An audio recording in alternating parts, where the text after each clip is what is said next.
Muito bem, a jornalista e consultora legislativa Beth Veloso vai falar hoje conosco sobre a transferência de tecnologia e as lições sobre a importância de ser inovador no mundo dominado por Big Techs, a partir de um case aqui do poder público mesmo, não é, Beth? Tudo bem com você? Bom dia, Márcio. Bom dia aos nossos ouvintes e também quem está acompanhando pelo YouTube. É muito bom estar de volta aos estúdios depois desse pequeno recesso, desse breve recesso. E a gente volta com uma discussão que parece um pouco abstrata ou periférica ou fora da realidade da maior parte das pessoas. A minha questão de debate que eu trago hoje é por que o Brasil, por exemplo, compra aeronaves caras, como as aeronaves suecas Gripen, e não faz investimentos em escolas que não têm banheiros, em hospitais que não têm raio-x e não têm médicos, e uma série de outros problemas que a gente enfrenta de infraestrutura, ao passo que a gente está investindo milhões na compra de aeronaves, sendo que nós não somos sequer um país com um bom avanço tecnológico. E, na verdade, a gente precisa analisar, e não estou aqui abandonando a nossa pauta predileta das Big Techs, apenas fazendo uma reflexão e uma construção. Por quê? Porque a gente tem que discutir como, quando e quanto a gente está disposto a investir no Brasil em termos de tecnologia e desenvolvimento e por que isso é importante, em primeiro lugar, para a nossa soberania. Portanto, eu me convido hoje para falar sobre justamente esse programa da FAB, da Força Aérea Brasileira, que comprou os caças Gripen, né, da empresa sueca, e ao mesmo tempo de uma outra super aeronave brasileira, que é o KC-390, que é um avião cargueiro e um avião também reabastecedor, e que foi inteiramente produzido pela Embraer. A Embraer é a empresa brasileira aeroespacial que fica sediada ali em São José dos Campos. E esse cargueiro, ele é considerado hoje, ele é um concorrente do Hércules, uma aeronave americana, e é considerado hoje um exemplo de excelência em engenharia e inovação em tecnologia, inclusive exportada já para o exterior. Portanto, a minha dúvida é a gente ter esses dois lados, né? Uma aeronave, um caça, uma aeronave de combate que foi importado e uma aeronave que foi 100% desenvolvida no Brasil. E fazer essa associação, Márcio, para a gente entender que são os dois lados da mesma moeda. Sim. Ou seja, uma é produzida fora do Brasil e outra é totalmente desenvolvida aqui no território nacional. Essa é a única diferença nessa questão de tecnologia entre as duas, Beth? Então, Márcio, quando o Brasil comprou essas 36 aeronaves, esses 36 caças suecos, e houve uma grande discussão, né, sobre a necessidade da gente ter um poder dissuasório, uma ofensiva para poder defender o território, fiscalizar o território, monitorar e se defender, obviamente, de algum ataque militar. O debate foi extremamente intenso. Eu vivi isso aqui no Congresso como jornalista. E isso foi no governo Dilma Rousseff, e foram críticas imensas com relação a discutir gastar-se milhões numa única aeronave quando você tem problemas tão importantes que não são alcançados pelo orçamento público. Hoje, quase uma década depois, está na hora da gente avaliar qual foi essa decisão, o impacto dela e entender que a tecnologia, mesmo quando importada, ela pode sim contribuir para a gente fazer o nosso produto nacional, para a gente poder inovar dentro do Brasil por meio de contratos de transferência de tecnologia, como você citou no início. Portanto, eu conversei com o Tenente-Coronel Américo, ele é comandante do primeiro grupo de transporte de tropa, e é justamente esse grupo que opera o KC-390 Milênio aqui do lado, desde da base aérea de Anápolis. Ele explica que existe já uma tradição na aeronáutica brasileira, a gente tem que lembrar também do Santos Dumont, né, o primeiro avião que foi inventado e, portanto, a indústria brasileira já tinha uma tradição com o Bandeirantes e agora a FAB vai se fortalecendo com essa diferença intermodal de aeronaves de recursos que vão muito além, Márcio, da simples defesa do nosso espaço aéreo. Então vamos ouvir o comandante Américo. O primeiro avião produzido no Brasil e voltado para a Força Aérea Brasileira foi o Bandeirante, né, com seu primeiro voo em 1968, logo após 3 anos e 4 meses de desenvolvimento. Com as primeiras 80 unidades vendidas, a FAB, logo após o Uruguai, também comprou, aí se tornando o primeiro cliente no exterior. E o Bandeirante, né, esse produto de defesa, teve 16 versões diferentes, além de um total de aproximadamente quase 500 unidades vendidas, né?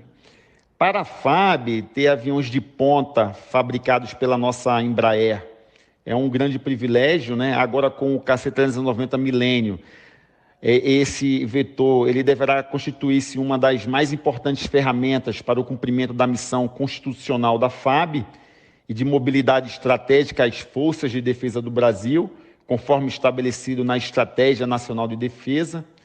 Além das missões especificamente militares, o KC-390 permitirá integrar o Estado brasileiro por meio de diversas ações, como o apoio aos pilotões de fronteira, às reservas indígenas e às localidades de difícil acesso na região amazônica, o transporte de material e pessoal em regiões carentes, o apoio a calamidades públicas e incêndios florestais, e o apoio aos diversos órgãos do Estado brasileiro para a realização de missões de rotina e monitoramento de projetos.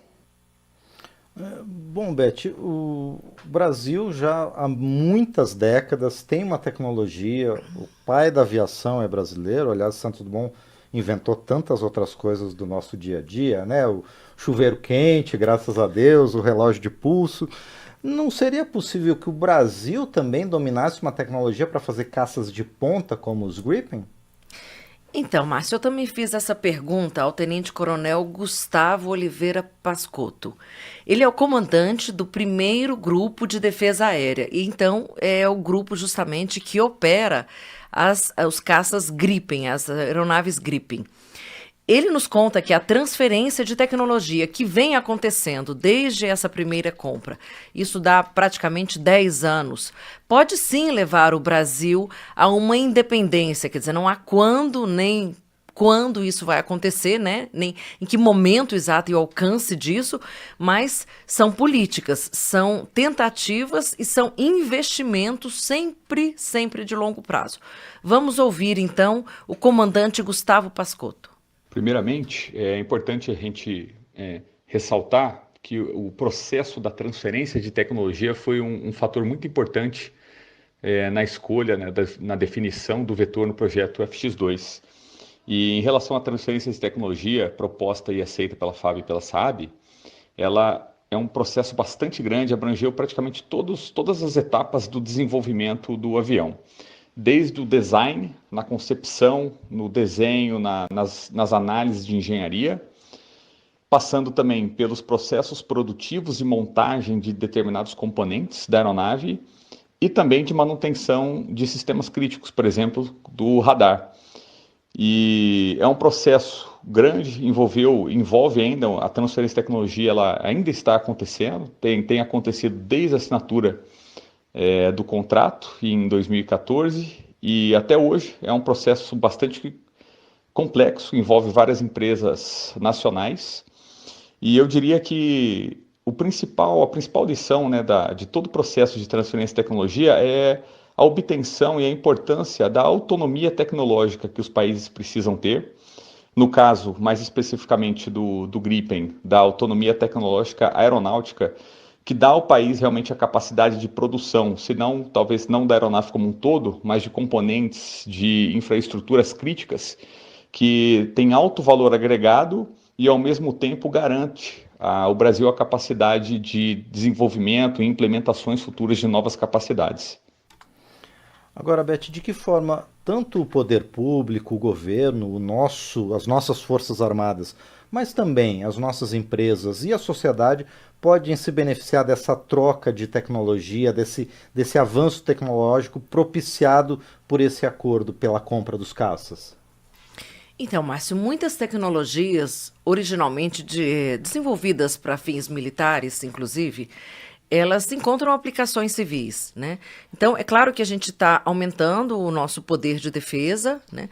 A gente está, como colocou o comandante Américo, fazendo um rastreamento de um país continental como o Brasil e um acompanhamento muito mais eficiente de todos os nossos recursos.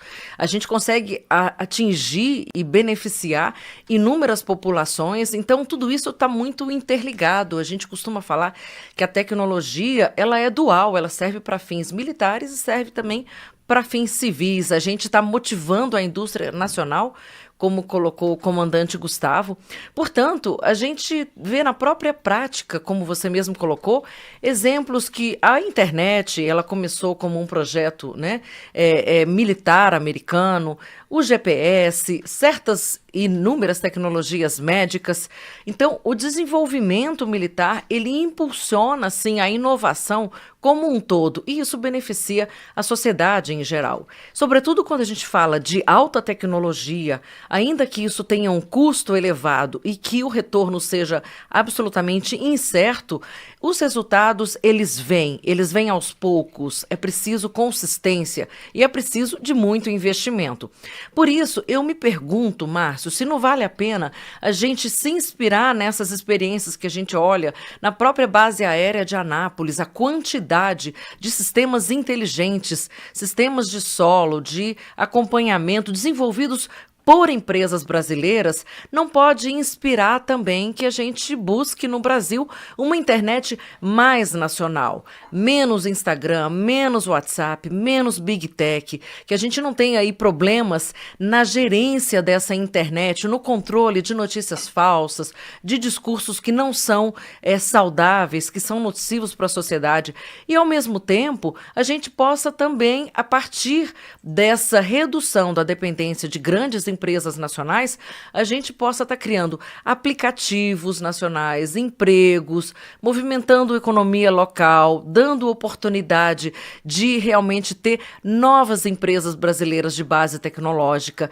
E a FAB é um exemplo de que inovar vale a pena, inovar dá resultado, cria vantagem competitiva, cria mercado internacional, internaliza o conhecimento no Brasil e também, obviamente, alarga o uso de tecnologia. E aí, para fechar, é claro que a gente precisa do quê? Política pública, financiamento, subsídio, né?